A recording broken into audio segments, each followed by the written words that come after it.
DynamoDB es un servicio de base de datos no SQL o no NoSQL completamente administrado ofrecido por Amazon Web Services. Permite el almacenamiento y recuperación de datos de forma rápida y escalable, no sigue el modelo relacional de las bases de datos SQL tradicionales, sino que utiliza un modelo de datos flexible basado en clave-valor y documentos. Prácticamente es totalmente administrado por AWS, se encarga de la administración total de este servicio, lo que significa que los usuarios no necesitan preocuparse por tareas como aprovisionamiento de servidores, escalabilidad, replicación de datos o mantenimiento del sistema, etc. AWS se encarga de todo esto, permitiendo a los usuarios centrarse en el desarrollo de aplicaciones. También cuenta con escalabilidad automática. DynamoDB es altamente escalable y puede manejar cargas de trabajo de forma variable y demandas de tráfico impredecibles. Puede escalar automáticamente para manejar picos de tráfico repentinos y reducirse cuando la carga disminuye, lo que garantiza un rendimiento constante y una experiencia de usuario óptima. También cuenta con una alta disponibilidad y durabilidad. DynamoDB está diseñado para ofrecer alta disponibilidad y durabilidad, y los datos se almacenan de forma redundante en múltiples centros de datos y están replicados de forma sincrónica en tres zonas de disponibilidad dentro de una región de Amazon Web Services, lo que garantiza la resistencia ante fallas y la continuidad del servicio. También, por último, pero no menos importante, ofrece un modelo de precios flexible, lo que permite a los usuarios pagar solo por los recursos que se utilizan, y los usuarios pueden elegir entre modelos de precios bajo demanda o reservados, lo que permite optimizar los costos según sus necesidades y presupuesto. Básicamente, en resumen, DynamoDB es una opción poderosa para aquellos que necesitan una base de datos no relacional, altamente escalable, flexible y completamente administrada para sus aplicaciones en la nube. Básicamente el día de hoy les voy a mostrar cómo funciona este servicio, cuáles son sus principales características y funcionalidades. También vamos a crear una base de datos no relacional de prueba para ver cómo funcionan, cómo crear una estructura de la base de datos, cómo insertar valores, etcétera. Entonces vamos a comenzar. Entonces primeramente nos ubicamos en la consola de Amazon Web Services y en la barra de buscar escribimos DynamoDB y aquí nos va a aparecer DynamoDB, base de datos no relacional administrada. Entonces le vamos a dar clic y nos va a llevar a la página principal de este servicio. Aquí nos va a mostrar que es de tipo de base de datos y nos dice que es un servicio de base de datos no relacional, rápido y flexible a cualquier escala, justo lo que les había mencionado anteriormente. Y dice que es una base de datos de tipo clave-valor y de documentos completamente administrada, que ofrece un desempeño de milisegundos. Esto es muy importante, es una base de datos bastante rápida, de un solo dígito a cualquier escala. También podremos observar diferentes tarjetas como este video que nos da una breve introducción o nos muestra cómo funciona en líneas generales este servicio. También podemos observar los beneficios y características, que como ya les había mencionado anteriormente, lo principal es que su desempeño es a escala. Aquí dice, soporta alguna de las aplicaciones a escala más grandes del mundo al proporcionar tiempos de respuesta coherentes y de milisegundos de un solo dígito a cualquier escala. También otra cosa muy importante es que no hay servidores que administrar. Aquí dice, es un servicio sin servidor. No es necesario aprovisionar, aplicar parches ni administrar servidores, así como tampoco instalar, mantener, bla, bla, bla, etcétera. Esto es muy importante, un punto muy importante a tomar en cuenta al momento de elegir una base de datos, ya sea de tipo relacional o no relacional. Y por último también dice que está listo para empresas. También podemos observar unos casos de uso. Aquí nos muestra tecnología publicitaria para videojuegos, venta al por menor, medios de entretenimiento, software e internet, banca y finanzas. Básicamente tiene muchísimos casos de uso que la verdad valen la pena investigar o tomar en cuenta al momento de elegir un servicio de base de datos. También tenemos accesos directos a más recursos, una tarjeta de documentación, que esto es muy importante. Básicamente podremos acceder a los principales temas de documentación, como por ejemplo que es Amazon DynamoDB, la introducción, la configuración, el acceso, la programación, el uso, etcétera. También podemos observar los precios. Aquí nos especifica: DynamoDB cobra por leer, escribir y almacenar datos en sus tablas de DynamoDB, junto con cualquier característica opcional que elija activar. DynamoDB tiene el modo de capacidad bajo demanda y el modo de capacidad aprovisionada, y estos modos tienen precios para el procesamiento de lecturas y escrituras en sus tablas. El aspecto del precio también es algo fundamental al momento de elegir un servicio de base de datos. Y aquí a la izquierda podemos observar diferentes módulos o las funcionalidades más importantes de ese servicio, como el panel, las tablas, explorar elementos, exportaciones S3, que S3 es un servicio de almacenamiento, que de hecho ya tengo un video en el canal hablando acerca de este servicio, si quieren ir a checarlo, y capacidad reservada, configuración y algunas otras cosas un poco más avanzadas, como el DAX, los clústeres, grupos de subredes, eventos, etcétera, ¿no? Entonces, para comenzar, vamos a crear una tabla de ejemplo que nos va a servir para explorar o conocer un poco más acerca de este servicio. Así que vamos a darle clic aquí al botón que dice crear tabla. Ok, ahora nos manda al panel para poder crear nuestra tabla, para poder configurarla. Primeramente aquí nos explica detalles de la tabla. DynamoDB es una base de datos sin esquemas que solo requiere un nombre de tabla y una clave principal crear la tabla. Básicamente estos son los valores más importantes al momento de crear o configurar una tabla de DynamoDB. Dice nombre de la tabla, se utilizará para identificar su tabla. Tenemos que escribirlo. En este caso le voy a poner test. Después tenemos que elegir o poner la clave de partición. Aquí nos explica. La clave de partición forma parte de la clave principal de la tabla. Se trata de un valor hash que se utiliza para recuperar elementos de la tabla, así como para asignar datos entre hosts por cuestiones de escalabilidad y disponibilidad. En este caso aquí voy a ponerle ID. Y también podemos elegir el tipo de la clave de partición. Podemos elegir binario, cadena, número. En este caso voy a dejarlo como un número. Después tenemos que elegir la clave de ordenación, aunque es de tipo opcional. Aquí nos explica lo que es. Puedo utilizar una clave de ordenación como segunda parte de la clave principal de una tabla. La clave de ordenación le permite ordenar o buscar entre todos los elementos que comparten la misma clave de partición. En este caso no la voy a dejar, o sea, perdón, no la voy a escribir, aunque es muy importante. Si ustedes ya están pensando en trabajar en un proyecto real, la clave de ordenación es bastante útil. Es muy importante definirla, ya que, como aquí nos menciona, permite ordenar o buscar entre los elementos que comparten la misma clave de partición. Esto es muy importante al momento de que, por ejemplo, estén utilizando el SDK, estén programando ya sea con Python, con Node, con C Sharp, etcétera, y tengan que hacer algún tipo de query. La clave de ordenación los va a sacar de bastantes apuros, los va a resolver bastantes problemas. ¿Okay? Entonces, pasando a la configuración de la tabla, básicamente podemos elegir dos opciones, la configuración predeterminada y personalizar configuración. Aquí nos explica la forma más rápida de crear la tabla. Puede modificar estos ajustes ahora después de que se haya creado la tabla. En este caso voy a dejar la configuración predeterminada. Y aquí nos muestra los ajustes predeterminados de esta nueva tabla. Aquí nos explica, ¿no?, que la clase de tabla va a ser estándar de DynamoDB. El modo de capacidad aprovisionados por defecto, la capacidad de lectura, la capacidad de escritura, etcétera. Muy importante configurar todo este tipo de datos correctamente, aunque afortunadamente aquí nos explica que después se pueden cambiar estos ajustes, ¿no?, en caso de que se requieran hacer modificaciones dependiendo de las necesidades de cada uno, ¿no? Y finalmente podemos seleccionar una etiqueta o definir una etiqueta, pero en este caso lo vamos a dejar vacío, ¿no? Entonces vamos a proceder con crear la tabla.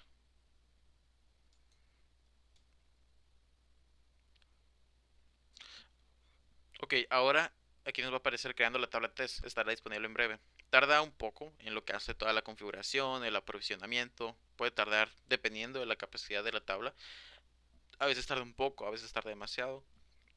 No hay que desesperarse, en este caso aquí nos muestra que ya se ha creado correctamente.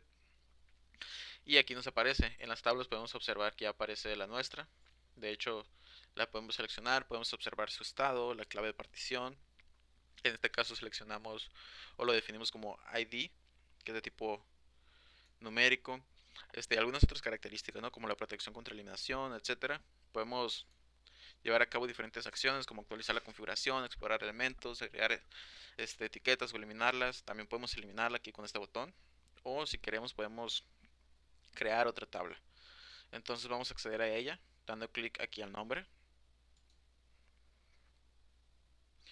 Ok, y ahora aquí adentro nos aparece información bastante importante. Aquí a la izquierda nos van a aparecer todas las tablas que hemos creado. En este caso nomás aparece una que se llama test.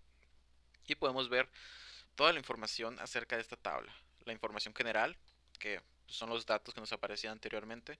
Un resumen de elementos. También podemos observar unas métricas de capacidad de tabla. Que esto, si no me equivoco, ya está utilizando otros servicios de monitorización y métricas de Amazon Web Services como CloudWatch. También podemos definir los índices, que aquí nos explica que los índices permiten realizar consultas sobre atributos que no forman parte de la clave principal de la tabla. Esto es muy importante si en algún momento queremos hacer una consulta o un query y queremos obtener información o partir este, con, utilizando un elemento que no sea la clave principal de la tabla. Bueno, pues con los índices podemos hacer todo este tipo de consultas o queries.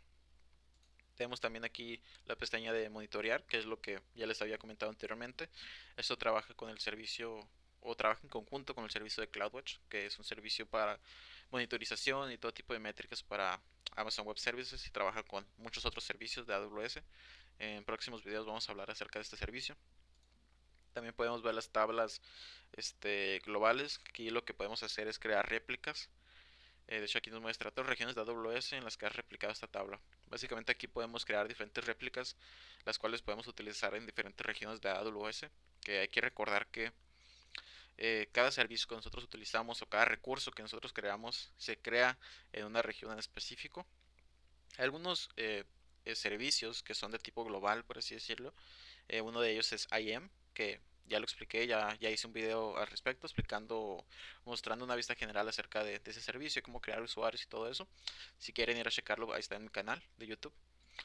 También están las copias de seguridad. Esto es muy importante ya que las copias de seguridad nos van a ayudar en dado caso de que no se ocurra un accidente o se borren ciertos datos. La verdad es que siempre cuando se maneja este tipo de información o información sensible, siempre es bastante importante tener una copia de seguridad solo por si acaso.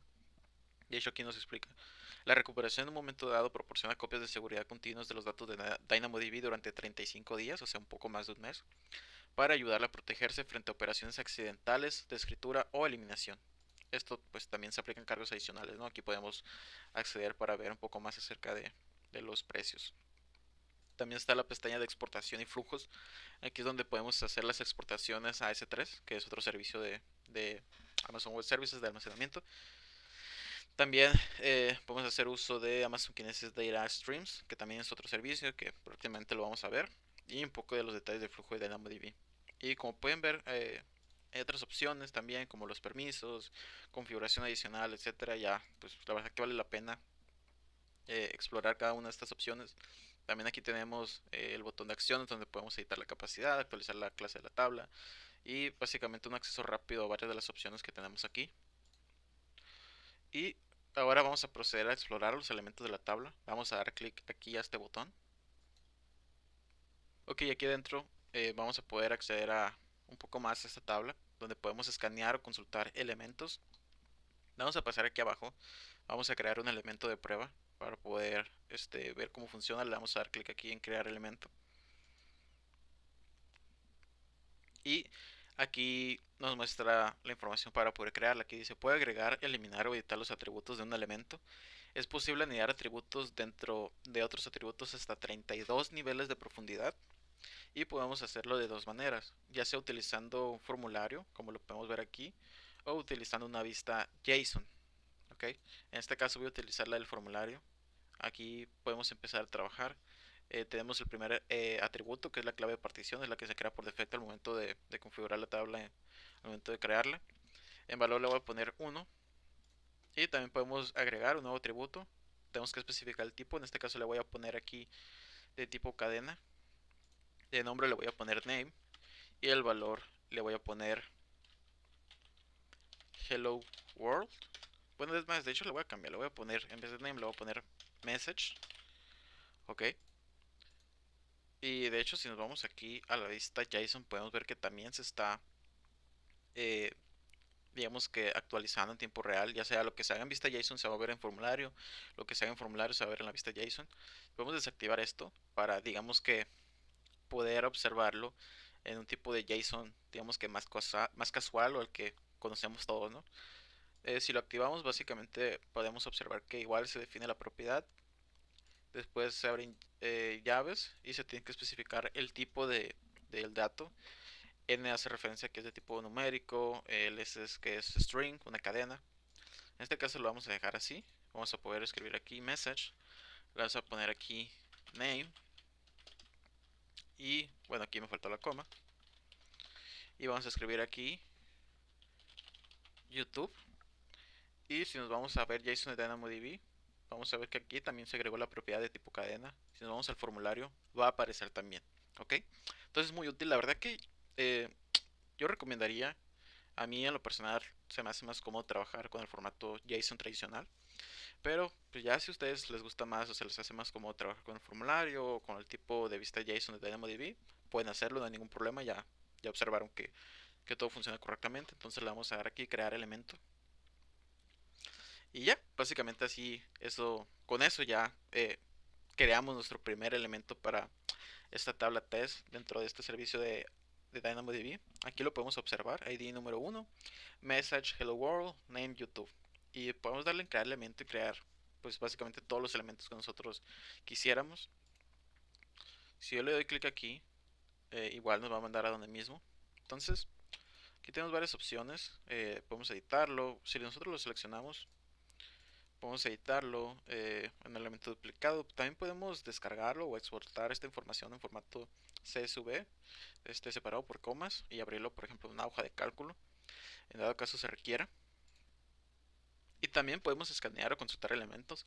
Por ejemplo, aquí tenemos seleccionado esta tabla y podemos seleccionar pues bastantes filtros aquí. En este caso le voy a poner ejecutar y aquí nos explica unidades de capacidad de lectura consumida 0.5 y básicamente nos devolvió pues todo lo que tenemos, nomás tenemos un elemento. En este caso voy a agregar otro para ver la diferencia. En este caso le voy a poner dos aquí. Bueno, voy a utilizar la lista JSON, que le voy a poner hello YouTube, que le voy a poner name AWS. Le voy a dar clic aquí, crear elemento. Ok, y ahora en teoría podríamos hacer una consulta un poco más específica para que nos retorne un determinado elemento. En este caso podemos hacerlo mediante el nombre del atributo. Por ejemplo, le voy a poner aquí ID, que el tipo va a ser tipo numérico. De condición vamos a utilizar igual que, y en este caso le voy a poner por ejemplo el 2. Si nosotros la ejecutamos, aquí como podemos observar, nos va a devolver el elemento el cual soy es el número 2. Básicamente aquí es como que nos proporciona una herramienta para poder hacer consultas y ver cómo funciona esto. Obviamente esto ya sería muy útil si nosotros estamos programando o desarrollando una aplicación, ya estamos utilizando el SDK de AWS, de este servicio en específico, ya sea utilizando, no sé, Python, Node, C Sharp, lo que sea, y pues poder hacer este tipo de consultas. De hecho, también voy a hacer un video explicación cómo utilizar el SDK y poder hacer consultas, poder añadir elementos, etcétera. Básicamente cualquier tipo de operación que se pueda hacer en en esta base de datos de tipo no relacional. Y si le damos clic aquí en consulta, básicamente también podemos hacer lo mismo, consultas, podemos definir la clave de partición, otros atributos, etcétera. Pero bueno, ya es cuestión de cada uno jugar con todas estas opciones y configuración para ir aprendiendo un poco más acerca de este servicio. Y pues bueno, básicamente eso sería todo por este video. En conclusión se pudiera decir que este es un servicio la verdad que bastante importante y bastante útil si uno pues necesita una base de datos de tipo no relacional para una determinada aplicación o solución. La verdad que esta es una muy buena opción, en lo personal yo lo he utilizado y en cuanto a rendimiento, en cuanto a costos, la verdad que va bastante bien, entonces yo lo recomiendo y valdría bastante la pena jugar un poco más con este servicio, aprender acerca de todas sus características, también utilizando el SDK o el CLI, ya dependiendo de las necesidades de cada uno. Pero bueno, espero que les haya gustado este video de vista general acerca de este servicio y pues nos vemos hasta la próxima. No se les olvide suscribirse, darle like, etcétera. Entonces, muchas gracias. Nos vemos hasta la próxima.